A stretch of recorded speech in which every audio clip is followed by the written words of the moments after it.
for our top story, we start in the United States, and President Donald Trump has raised concerns over Iran rebuilding its nuclear program following US airstrikes in June that targeted 3 Iranian nuclear facilities. Trump warned that if Iran resumes its nuclear activities, the US would act swiftly to stop it, suggesting the response could be more powerful than the last time.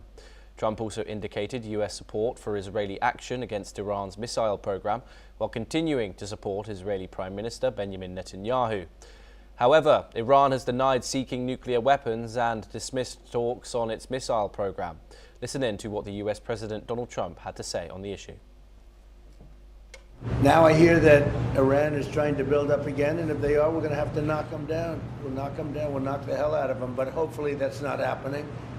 I heard Iran wants to make a deal. If they want to make a deal, that's much smarter. You know, they could have made a deal the last time before we went through, a big attack on them, and they decided not to make the deal. They wish they made that deal. So I think, again, they should make a deal.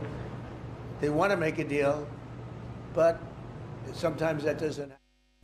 Joining us now is Major General Sardar Kaji, a geopolitical strategist, joining us live from New Delhi. Thank you very much for joining us. As always, it is a pleasure. Trump says the next strike will be more powerful than the last. Do you think the region of West Asia should be getting ready for Israel, Iran, and possibly US involvement in a round 2 of fighting after these statements? Thomas, good morning. Thank you for inviting me to your show once again. And as regards the question, the short answer is yes. It's just about round the corner, and this time it is going to be devastating. Either way, that is the assaulting strategy of US and Israel, and the response or the retribution by Iran.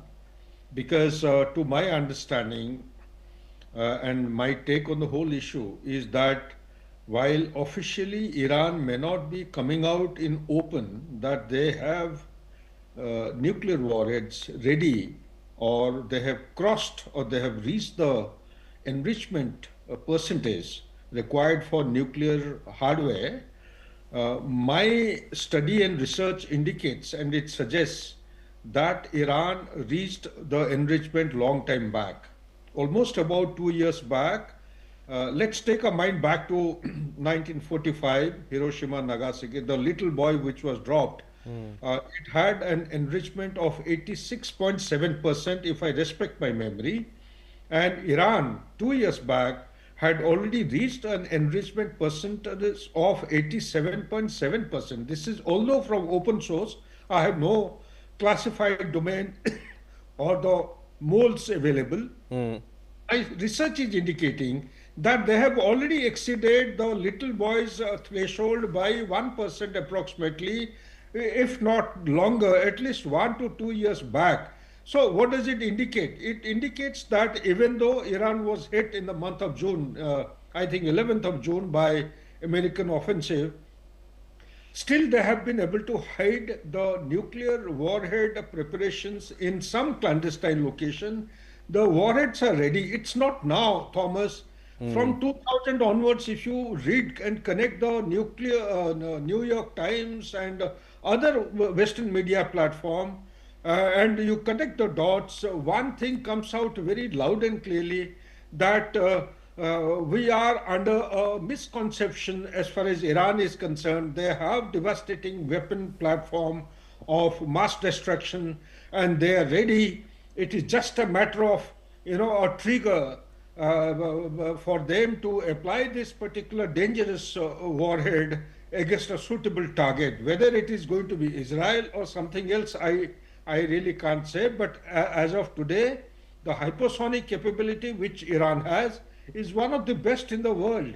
And the ICBM and the intercontinental ballistic missile and the intermediate range missile, these are all up to 2,000 kilometers, 2,500 kilometers. So this range gives them a reach up to Israel, not across the Atlantic. So therefore, this also dispels the thought that Iran possibly in times ahead would be having a target in USA. No, I don't think so. They have that capability. it will be somewhere in the Middle East, and the primary target is going to be Israel. So let's not underestimate the capacity and the capability enhancement which Iran has gone through or has transited through despite onslaught of offensive by Israel as also America. Last but not the least is that diplomacy and dialogue should be given a chance, because Middle East is always been torn apart, and I think peace has got some kind of importance and relevance in 21st century. These kind of threats and intimidation will not be taken kindly by any country, and that too Iran is not a new country. It is to be one of the largest superpowers in the Yes. world sometime back historically. So that has to be kept in mind when you actually threaten a country of this kind. Back to you, Thomas. Yes, indeed. Of course, you speak of diplomacy, but of course the United States and Iran were having diplomatic negotiations when it came to the US's, when it came to Iran's nuclear program. But then, of course, Israel launched a surprise attack on the capital, ending those negotiations. It also soured relations within the United Nations and the IAEA. Is there realistically any diplomatic pathway left for this issue? I take it persistence in any objective that we select, and also we should be mindful of the fact of the consequences.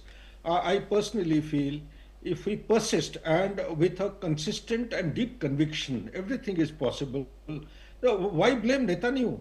You to take the example of Donald Trump himself, I am not casting aspersion. He would have his own justification and reason. He withdrew from the JCPOA in 2018. This is an agreement which had been established in 2015. There are 5 nations plus 1, Germany was there.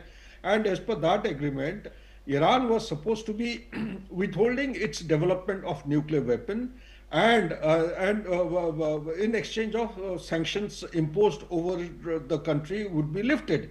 So this was the understanding. But as soon as Donald Trump came to power, within 1 year, I think he withdrew from the agreement. So if you have flip-flop kind of approach to such notable and important milestones and agreements, and there will be lack of consistency, and one will not be able to trust each other.